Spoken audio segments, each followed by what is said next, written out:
Hey guys, welcome to another video where we take a moment to remember and honor three incredible legends, Serge Fiori, Gus Manukyan, and Juliana Marins.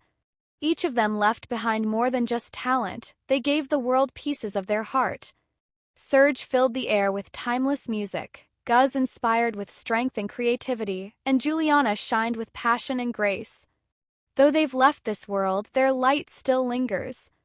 Please don't forget to like the video, subscribe for more heartfelt tributes, and drop a comment below with your memories or thoughts.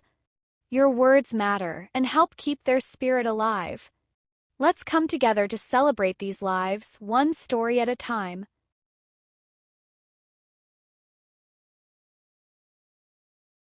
Joe Marinelli, a talented actor known for playing the unforgettable Bunny Tagliati on the soap opera Santa Barbara, has passed away at the age of 68. His death was confirmed by his wife of nearly 34 years, musician Jean Marinelli. Joe was best known for his role as Bunny, a cross-dressing mobster who brought humor, heart, and charm to Santa Barbara from 1988 to 1990. Bunny was a bold and complex character who wore flashy clothes and ran a nightclub called Bunny's Lair. He had a wild love life, falling for Gina DeMott Capwell and almost marrying Vanessa DeFranco.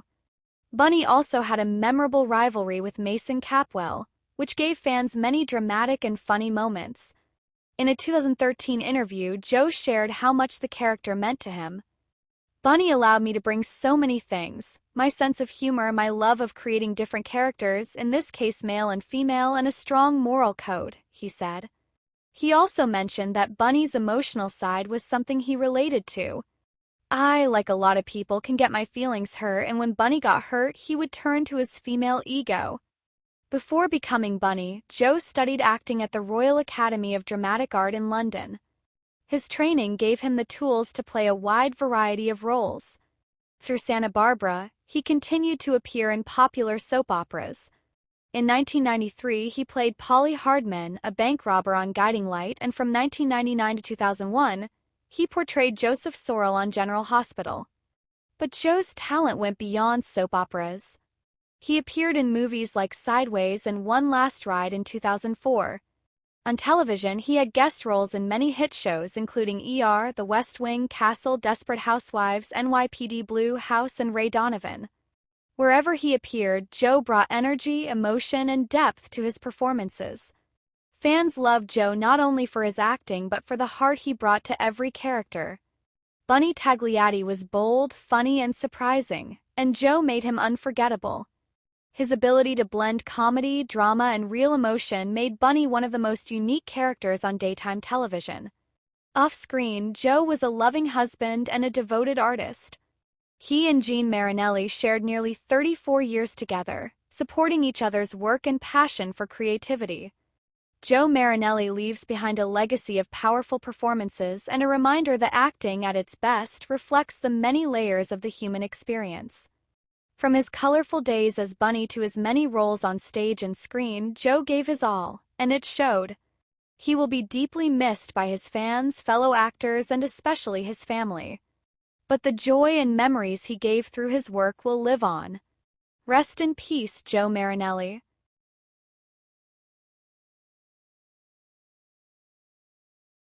Serge Fiori, the legendary Quebec singer-songwriter and founder of the iconic band Harmonium, has passed away at the age of 73. His passing was confirmed by his manager Serge Grimaud in a heartfelt social media statement. "Serge left us as he lived, with that legendary smile that lit up everyone around him," the message read. He died peacefully on St. Jean-Baptiste Day, following a long illness at his home in Lac-Saint-Jean. Born in Montreal in 1952, Serge was surrounded by music from the beginning. His father led a local dance band, and from a young age, Serge was immersed in melody, rhythm, and the powerful emotion music could express. That early influence would eventually shape one of Quebec's most cherished musical voices. Fiori's major breakthrough came in 1974 when he founded the progressive folk rock band Harmonium. Their self-titled debut album introduced a new sound that deeply resonated with audiences. The song Pour un Instant became an instant classic and remains a timeless piece of Quebec's cultural identity. Harmonium would go on to release two more influential albums, Si on avait besoin d'une cinquième saison and Leptade, before disbanding. Despite the group's short run, their work left a lasting impact on Canadian music, influencing generations of artists with their poetic lyrics and innovative sound. Though Harmonium came to an end, Serge's musical journey continued. In 1977, he collaborated with Luc Plamondon and François Cousineau to write the emotional ballad Duodédu, which he recorded as a duet with Diane Dufresne. The following year, he joined forces with Richard Seguin for the critically acclaimed album Du Sens Nuits Allure, a project that swept several awards at the first-ever Disc Gala in 1979. Throughout his life, Serge took several breaks from the spotlight, but each return was welcomed with admiration and joy. His music always carried deep emotion, thoughtful storytelling, and a love for his home province. Whether he was creating alone or with others, Serge's songs often explored the beauty, struggle, and spirit of human life. In 2024, just days before his passing, Serge Fiori was named a Knight of the National Order of Quebec, one of the province's highest honors. Though he was absent from the ceremony, the recognition spoke volumes about the cultural legacy he leaves behind. To those who knew him personally or through his music, Serge was more than a singer. He was a poet, a dreamer, and a voice of a generation. His songs told stories that touched hearts and inspired minds. His smile, as remembered by those close to him, was as warm as his melodies. Serge Fiori's music will continue to live on, in records, in memories, and in the soul of Quebec. Rest in peace, Serge. Thank you for the music.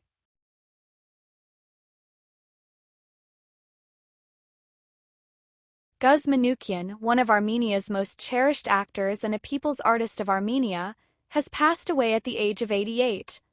The sad news was shared by the Theatre Workers Union of Armenia on Tuesday, marking the end of a remarkable chapter in Armenian theatre and film.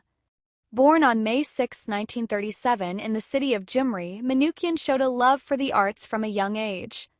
Through finishing school, he went on to study at the Yerevan State Institute of Fine Arts and Theatre, graduating in 1958. From there, his journey into the world of acting began, and it would last more than 6 decades.